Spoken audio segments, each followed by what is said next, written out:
বুবলি বীর আমার জীবনে একটা অংশ হয়ে থাকবে বলেন শাকিব খান। হ্যালো ভিউয়ার্স, বিস্তারিত জানতে চ্যানেলটি সাবস্ক্রাইব করে সম্পূর্ণ ভিডিওটি দেখতে থাকুন। সুপ্রিয় দর্শক, বর্তমান সময়ে সোশ্যাল মিডিয়া একের পর এক ইস্যু নিয়ে আলোচনার মধ্যে আসেন সুপারস্টার শাকিব খান ও শবনম ইয়াসমিন বুবলি। কখনো শোনা যায় সুপারস্টার শাকিব খান শবনম ইয়াসমিন বুবলিকে মেনে নিয়েছে, আবার কখনো শোনা যায় একজন আরেকজনকে সেপারেট করে দিয়েছে এবং কি বিচ্ছেদ হয়ে গেছে, কিন্তু আসল সত্যতা এখন পর্যন্ত জানা যায়নি।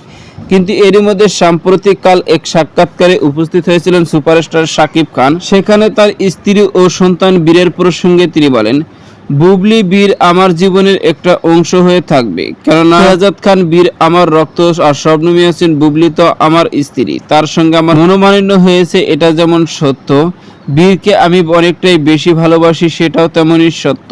তবে যাই কিছু হোক না কেন, অবশেষে তো তারা আমার পরিবার, আর পরিবারকে কখনো তো আমি ফেলে দিতে পারি না। মনের ভিতরে জিতে রাগ থাকাটাই স্বাভাবিক, একটা সময় সেগুলো ভেঙে আর আমার পরিবারকে আমি আপন করে নিব।